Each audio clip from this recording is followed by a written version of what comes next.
Hi guys, welcome back to the YouTube channel, and in this video we're going to do an in-session review on the Fox Flatliner 3 season along with the VRS2 cover.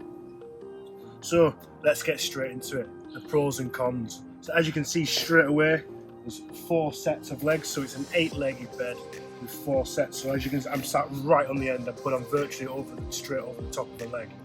And on those legs you've got the wide mud feet, and also you've got a spring-loaded leg, which allows you to adjust that bed nice and easy without having to do it with 2 hands. You can just lift the bed, press the button, and away it goes.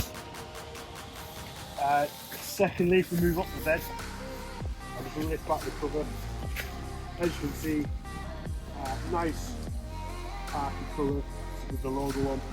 One thing you might want to take note of is on the top of the zips, there's little carabiners almost to stop that rip zip effect happening. So if you only want to come out of your bed one side, you can do the other one up, and as you spring out of it, nothing's going to happen. You're just going to, so the one side that you don't want to happen, it's just going to stay firm. So the side it's going to come away is the side that you want to come away.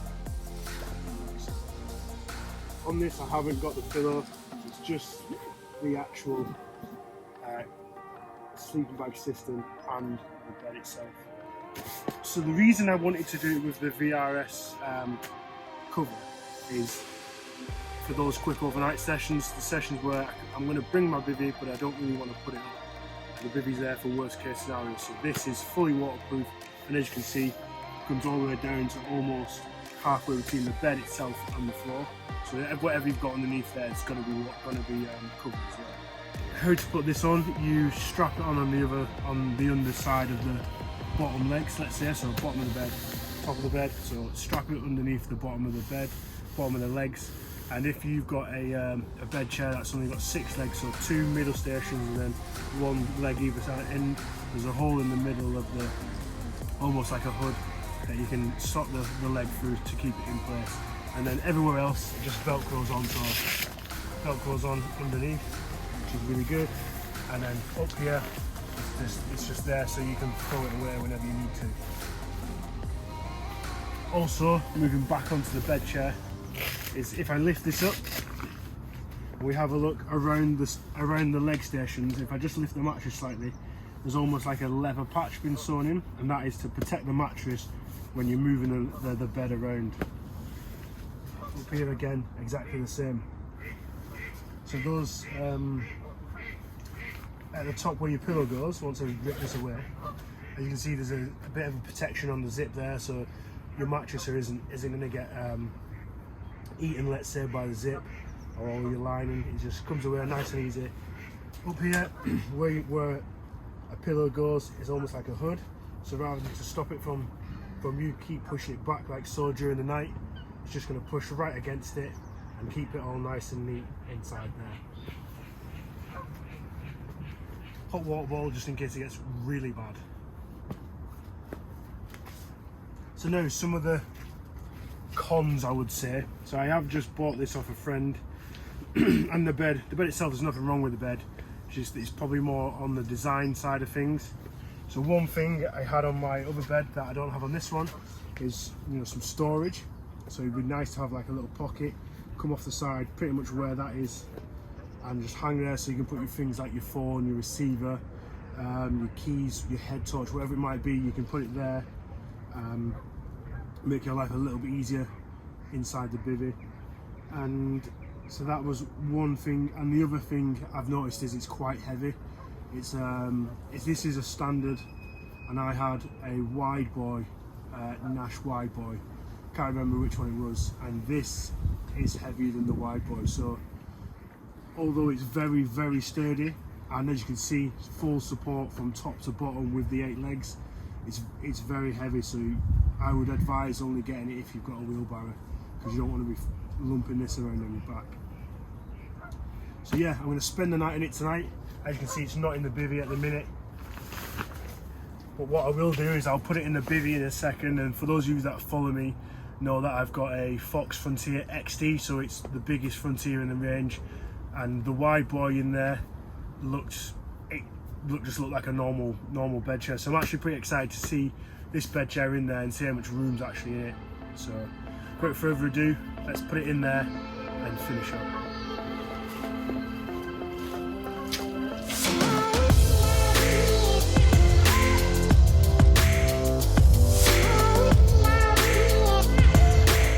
So as you can see, it's in.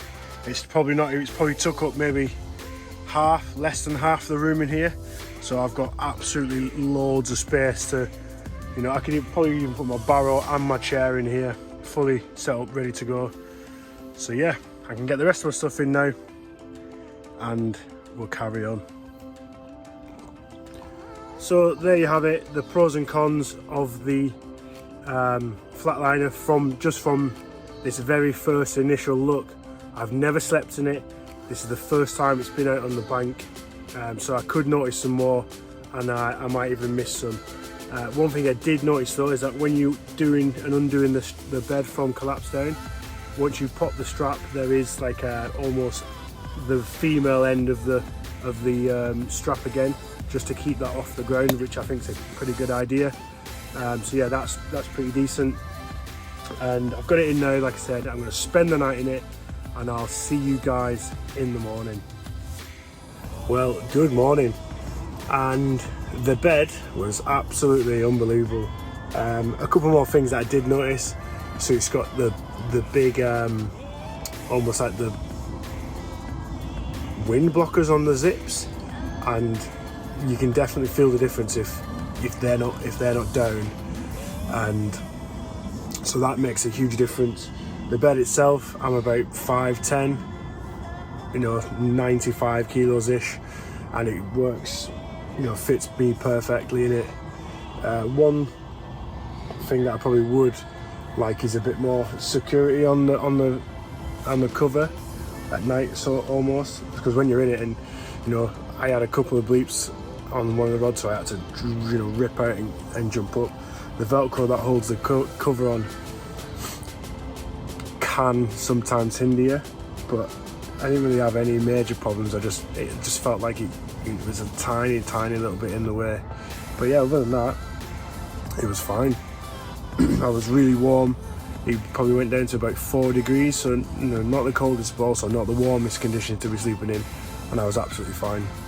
One thing I forgot to mention about the bed cover was it actually has a D-loop on the underside of the cover, so you can attach it to the carabiner that I mentioned before on the sleeping bag. So then basically everywhere the sleeping bag goes, even when you rip the zip off, the cover goes with it, and vice versa. As soon as you throw it over and zip it up, the cover's there.